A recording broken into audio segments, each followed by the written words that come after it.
These funds are way below the minimum food basket recommended by the United Nations to approximately Kenya shillings 2,700 per person in the rural areas. In an expose recently, the Office of the Deputy President spent 338 million on private jets, chartered airplanes and choppers. Aden Duale's Shah business lost 11 billion Kenya shillings. This government does not take human life seriously.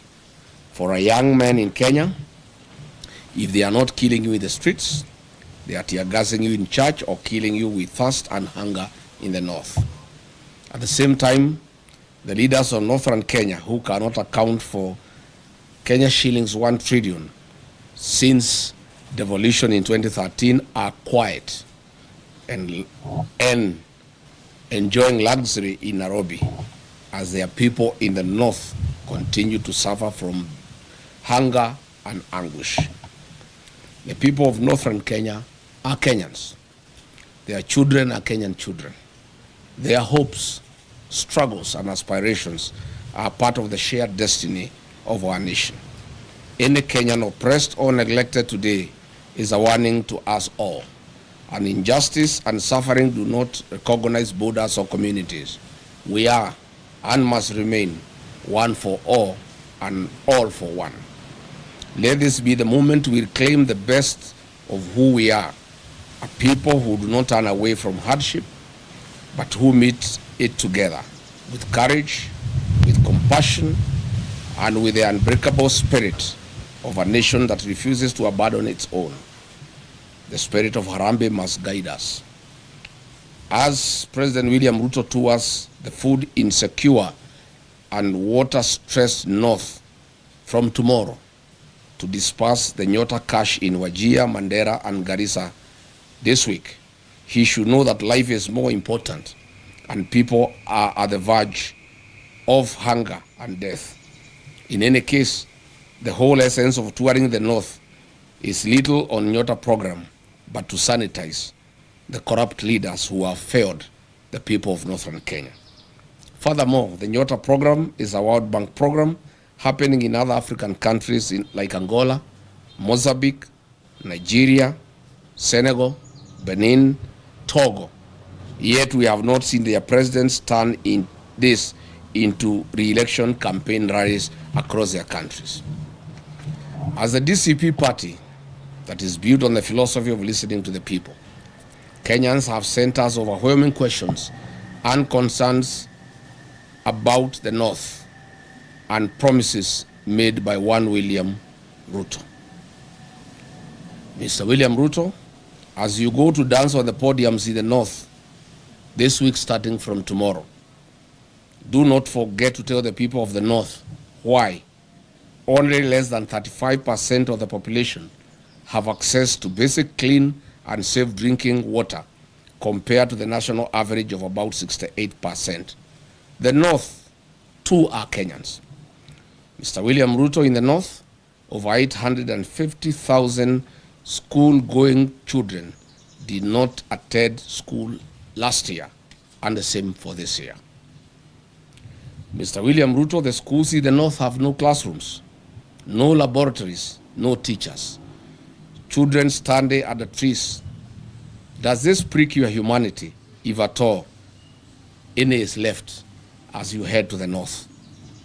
Mr. William Ruto, health in the North is just as bad. In Mandera County, half of all women give birth at home without a nurse or a medical doctor. Only 6% of children aged 12 to 23 months are fully vaccinated. I do not know whether you understand what this means to the future of the North and Kenya. Garissa County records the highest maternal deaths in the country, with 247 women per every 1,000 dying during childbirth. Your closest friend and partner, Aden Duale, is the CS for Health, and he comes from Garissa. Tell him to explain this phenomena to the people of Garissa and the North. You should also explain why you don't ask him these hard questions. Mr. President, in Wajir County, 90% of the population lives in extreme poverty, the highest in Kenya. Marsabit records 85.8%, while Mandera, Isiolo, and Garissa each have over 77% of their people struggling to survive. These are not just numbers. They are mothers dying, children going hungry, and families suffering every day. And because, William Ruto, you are part of the mess in the north through lies and fake promises, please, before you make other promises starting tomorrow, note that the promises you have made to the north in the last 3 years are running into trillions of shillings burdened in lies.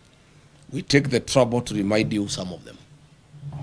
Mr. President, on 25th of November 2023 at Loyangalani Cultural Center in Marsabit County, while attending the Marsabit Lake Turkana Cultural Festival, you openly lied to the residents of Marsabit that they will be connected to the national electricity grid through Lake Turkana wind power by the year 2024. We are in 2026 and the status quo remains. Mr. Ruto, you lied that power main grids would be constructed immediately in the towns of Moyale, Marsabit, and North Hall. Zero works have commenced. As Ramadan nears, please give these Kenyans power. They do not need to cross to Somalia and Ethiopia to get ice cubes like they have done in previous years. Mr. Ruto, you lied that the Ministry of Mining, Blue Economy, and Maritime Affairs would construct, with immediate effect, fish landing sites and fish processing zones in Turkana County. 3 years later, all we see is cattle rustling and ravaging drought. William Ruto, you lied that the Turkana University College would be granted a charter by the year 2024 to be a fully fledged public university. As usual, where is the university charter for Turkana University for the last 3 years? Mr. Ruto, you lied that FGM would be dealt with accordingly and perpetrators be held accountable. Today, the prevalence of FGM in Marsabit County is at 83%, ranking Marsabit County as the third highest country in Kenya in FGM prevalence. I hope you understand what this means to women and girls of Marsabit as they look forward to exploiting their full potential. Why lie to women and girls, Mr. President? Between 4th and 7th February 2025, William Ruto toured Mandera, Wajir, Isiolo, Marsabit, and Garissa counties, and as usual made a cocktail of promises, deceit, and open lies, as he'll be doing in the next 3 days as he heads to the north. On 4th February 2025, in Mandera town, he promised to end marginalization and inclusive development. A year later, Mandera County has no roads, no sewage system, the drought is killing camels, the children of Mandera study at the trees. He keeps on as allies, leaders of the Mandera who steal what is meant for the people. The people who have impoverished Mandera are his buddies and political allies. He further promised to put Mandera on the national grid through Ethiopia. To date, Mandera gets electricity on ration basis once in every 24 hours. The president promised to put 1.2 million acres of land in Mandera Triangle along River Daua under irrigation. To date, no progress has been reported. On the same date, at Mandera Teachers Training College, he promised to support improvements in educational infrastructure and increase teacher recruitment in Mandera and Northeastern region. Which single school has been built since then? On security and counter-terrorism commitment, William Ruto promised to protect residents and combat insecurity. He promised to ensure security and fight terrorism in Mandera after high-profile abduction incident involving 5 chiefs before his visit. Interestingly, 5 months ago, Jubaland forces occupied almost half of Mandera town, and Ruto has never commented on this matter. On regional connectivity and infrastructure, William Ruto promised to expand Mandera's road and energy connectivity. He said that the government will build and expand key infrastructure linking Mandera to the rest of the country, including roads and electricity through Ethiopia. It remains a lie. On the same date, William Ruto promised to speed up Mandera water supply and sanitation project at a cost of 3.1 billion to benefit households with improved clean water and sewage systems. Again, This is a white elephant. On February 5, 2025, in Wajir town at Orahek grounds, he promised that his government would connect 20,000 households in Wajir to electricity and expand rural electrification, including schools and mosques, at a cost of 3.6 billion Kenya shilling. To date, not a single home of the 20,000 households has been connected. William Ruto, as you head to Wajir for more lives, you will have to tell the people of Wajir why you lied to them on this particular date. On ending marginalization with equal development, he promised to ensure equitable development for Wajir and the broader northeastern region, eliminating discriminatory policies and promoting economic growth. Unfortunately, he is working with unsanitizing leaders of the north who loot public resources for their benefit to build malls and flats in Nairobi, in Dubai, and in Cape Town. He further promised to launch and support local projects in Wajir, including sites like Tarbaj Teachers Training College, livestock vaccination drives, county assembly facilities, industrial parks, housing projects, hospital facilities, and more. Zero progress. On 31st of February 2024, William Ruto, while in Marsabit County, launched the following projects: periodic maintenance of Marsabit A2, Orange House, Kiwanja Dege Primary School, and A2 to Mata Arba A2 road, which is 5 kilometers. Today, there is no progress. He launched again another project of 42 million Kenya shilling for periodic maintenance of Marsabit Bypass Road to be completed within 9 months. Again, it's now 2 years. William Ruto launched the periodic maintenance of Saku Modern Market to Shauri Yako Marsabit Road at a cost of 17 million. This was to be done within 9 months. 3 years later, there's no progress. In Isiolo County, on 11th April 2023, while breaking the fast with the Islamic community, he lied that Isiolo, Kulamawe, Modogasha Road will be upgraded to bitumen's standards. Again, it remains a lie.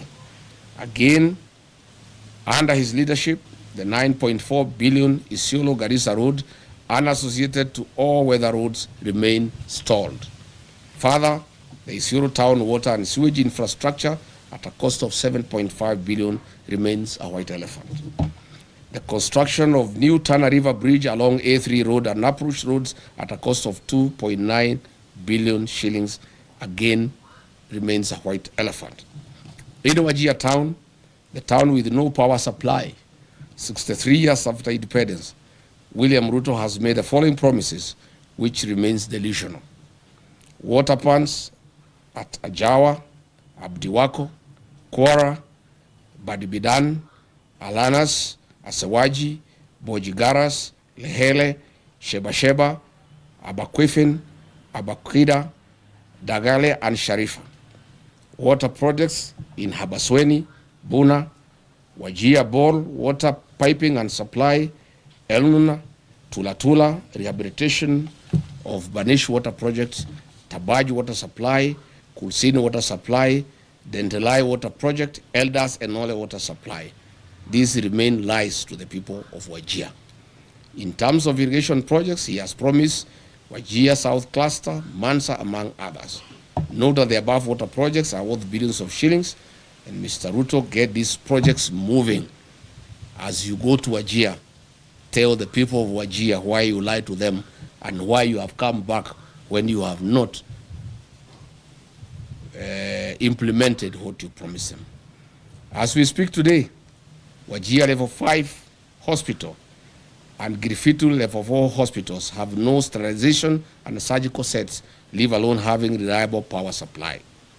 William Ruto, with the governor of Wajir, you may need to explain this to the people of Wajir. The construction and upgrading of bitumen standards on the following roads in Wajir County remain a campaign lie and tool for William Ruto. Habaswen Township, Elders Township roads, Butte Town roads, construction of Wajir Bypass, drift on Lokole Elders Road, and the Habasweni Mosque Water Point Road. Your poetic road of Ramu, Gari, Elwak, Kobo, Kotulo, Tarbaj, Wajir, Samatar, Modogashe, Isiolo tell us why majority of the sections are stored for the last 3 months and workers have never been paid their money to be able to continue with the construction. Tell the people of Mandera why power is being supplied once in every 24 hours. You must say what is happening at the Mandera Kenya Power Station. Finally, William Ruto, on 4th November 2023, in Lamu County, Kizingitini, Pate Island, you lied that Kenya shilling 700 million was available for construction of Mutagawada Sea Road. People are still waiting. Where is the 1 billion shillings for the development and equipping of 9 fishing lad sites for Mukowe in Lamu, a lie you told on 27th August 2023? Good people, that's where we are. We wanted to tell William Ruto as he goes to the north, the problem of northern Kenya is a problem of accountability. Theft of public resources by leaders that he wines and dines with. He is going to be with those leaders in military choppers, blowing dust and wind to hungry population with no water and food. I would like to ask him to carry food and water for the people of northern Kenya. All the mains and all the beans and rice, blankets, food and non-food items being used in central Kenya, in Nyandarua, in Kiambu, in Murang'a, Kirinyaga, Nyeri, to campaign, he should take those foods and non-food items.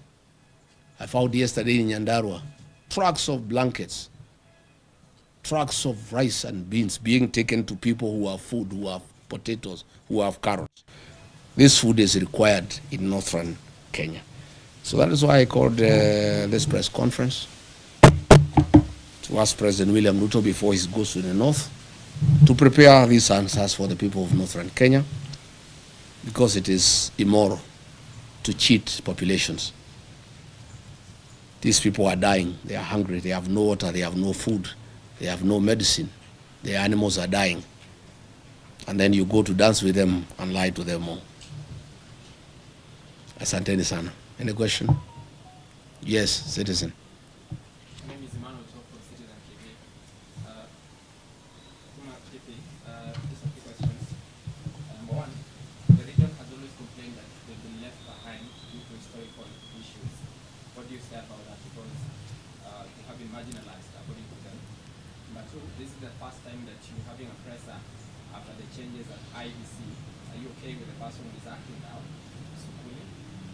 And lastly, there have been some concerns from Senate that there's some corruption. Governors yesterday said that the senators, some of the committee members, CPAC, are extorting them.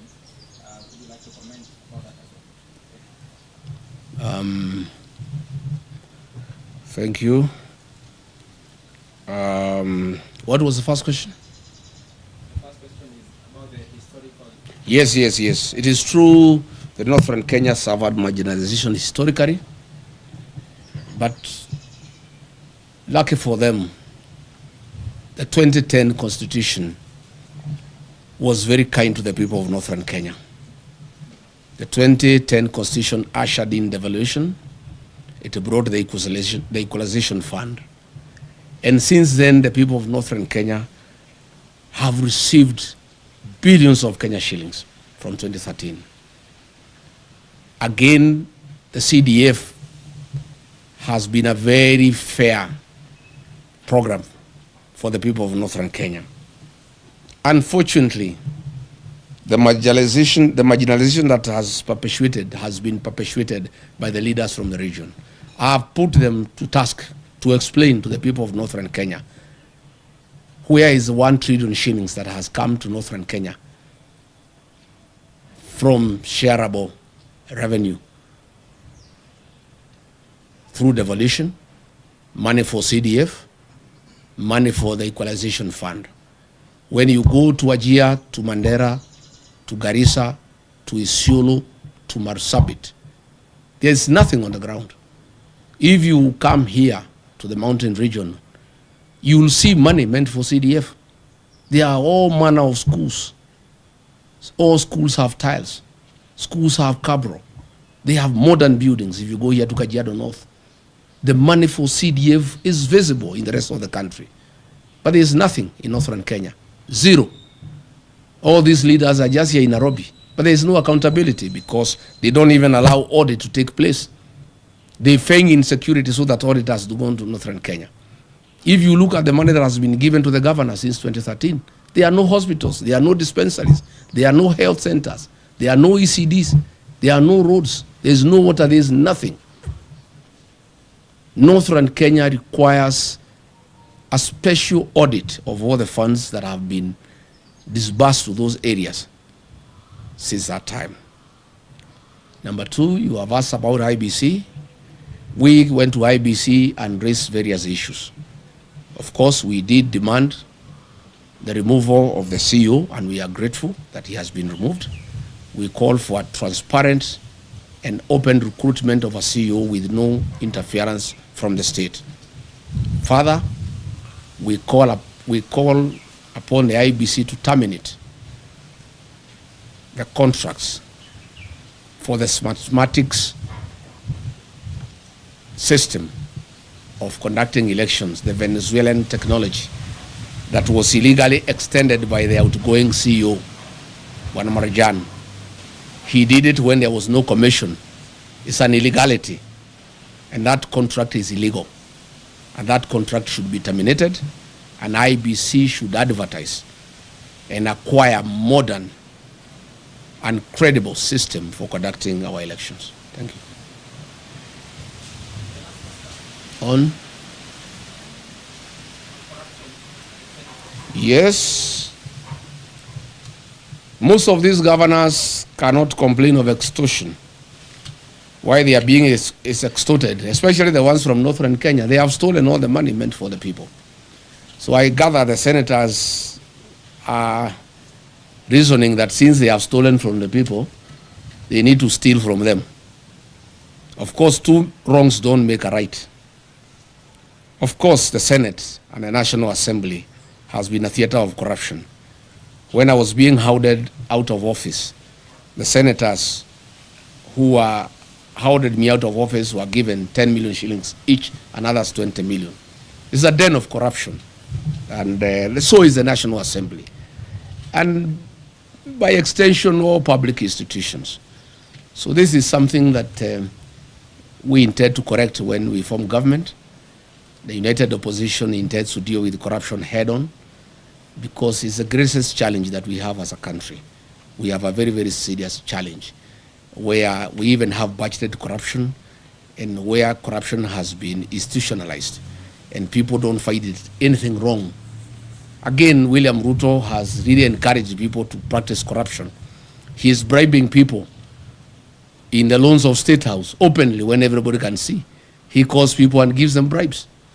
So once the president has shown that bribery is a way of life, the senators have learned from him because he also started by bribing them. So when he is not available to bribe them, they have to be bribed by somebody else. And so bribery has become a normal way of life in this country, and it has been perfected by William Ruto. He is shamelessly, with his deputy, going around in the country with sacks of money stolen from institutions like Kenyatta National Hospital to bribe people for re-election. And therefore the senators, the MPs, the police, the administrators, everybody is learning from the best. William Ruto is the one who has perfected bribery as a way of life. And therefore everybody has learned from him.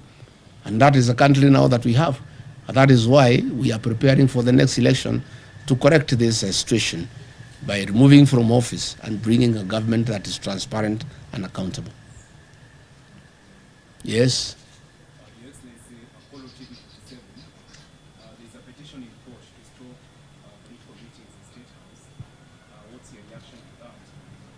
Number two, how far have you gone with plans in search of the United Opposition Pantera, and are there any planned meetings coming up? Number three, you promised to name the Witima church attack suspects. How soon are you going to name them? And Number 4, we see Too many questions. Those are enough. One, we agree with that petition. State House has become a scene of crime. Instead of being a coveted institution where good policies are conceived and pronounced, it has become the center of corruption and bribery. It has also is no longer a national institution that looks after the people of Kenya. It is now the headquarters for UDA party and the election of William Ruto. William Ruto has abandoned government. He's not running the government anymore. He's just thinking about the election. So State House is a campaign scene, and again, a scene of corruption and bribery.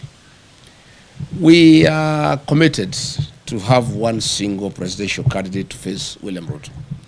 We want to ask patience from the people of Kenya. Coalition building is a delicate affair, but the people of Kenya have been very clear to us that they want one candidate to face William Ruto, and we want to give them that commitment. On my part, I want to give that commitment. And when I listen to my sister Mother Karua and my other brothers in the alternative government, they are all committed that we shall have one single presidential candidate to face William Ruto. What I want to ask is patience, and there is no hurry. Mwai Kibaki, the third president of the Republic of Kenya, was named as the opposition flag bearer on the 14th of October 2022, when the election was on 27th December the same year. 2 months, 13 days apart. There's no hurry. We can take our sweet time.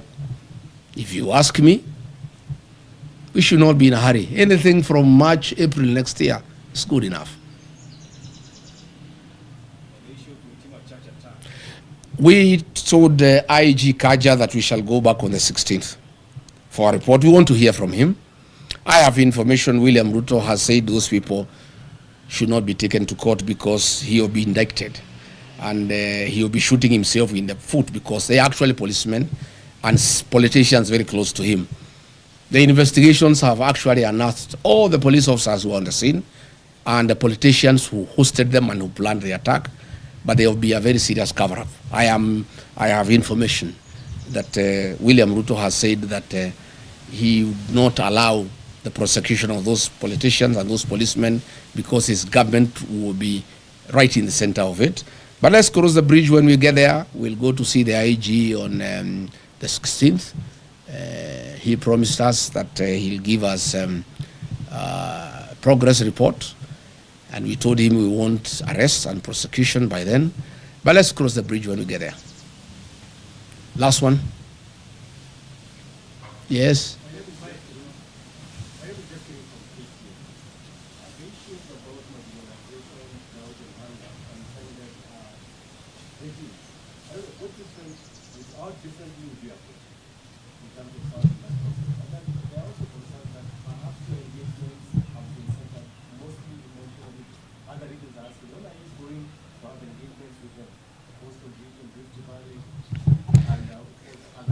My friend, I'm here today talking about Northern Kenya. I'm a Kenyan leader. William Ruto has unsuccessfully tried to say I'm tribal because I come from the mountain and I spend a lot of time there because it's home. Even you people, when you go to work, in the evening you go back home because that's home. I'm a Kenyan leader and I'll be talking about Kenya. I'm today talking about Northern Kenya. Later tonight I have radio stations from the Ma community discussing issues in Narok, in Kajiado, and in Samburu. I want to say the 2010 Constitution dealt in a very big way with the issue of marginalization. My administration will work on accountability to make sure that funds, public funds, appropriated by the National Assembly and given to the counties and given to the MPs through the Constitutional Development Fund, those funds are spent prudently for the purposes for which they were appropriated. I don't think we have really a big problem about lack of funds. It's the issue of accountability, and more so the North. The people of Northern Kenya have borne the brunt of lack of accountability. And they have been taken for granted for too long. And that's why they're happy with me. And I can tell you, President William Ruto has the MPs and the governors in Northern Kenya and the senators. I have the people. The people are with me because I'm talking their language. And I've become a very serious defender of the people of Northern Kenya. And I want to give them a solemn promise and undertaking that in the next 1.5 years, I'll be their spokesman. I'll bring out all the issues that bedevil their region. I'll call out their leaders until they get justice. And after I'm elected president, I'll sort them out. I'll carry out a special audit on funds allocated to those regions from 2013 to date. And those who have misappropriated those funds will be held accountable. And they must pay the price for stealing public funds. Yes. What do you have to say about the drought situation in the Mount Kenya region now that you are against the food supply system being used by politicians? The drought situation in Mount Kenya region is very minimal. There are very few areas that receive relief food in the Central Kenya region, where I worked for many years as a district officer. I know the Mount Kenya region like the back of my hand. We have some little challenge in Tharaka, some little challenge in Bere, some little challenge in Katwanyaga, in Thika, some little challenge in Kakuzi, in Maragua, some little challenge in Karai, in Kikuyu, some little challenge in Deya, in Rimuru, some little challenge in Keni, in Nyeri. That's it. And a little challenge in some parts of Ndaragwa, in Nyandarua. We have no business sending food to Kinangop. It's the basket of this country to give food to the people of Kenya. You have no business sending food to Kirinyaga. You have no business sending food to Madera. You have no business sending food to Tigoni. You have no business sending food to Gatundu. Those are people who have food. That food should be taken to Wajir, to Garissa, to Marsabit, to Turukana. That is where the food is needed. And if it was to be taken to the people of Mount Kenya region, it should be taken to those who are starving, not as bribes for votes. That is where we have a problem. And probably now that you have talked about that, let me also say, I have seen leaders from Western Kenya, the governor, the deputy governor, I have seen Aden Duale and others.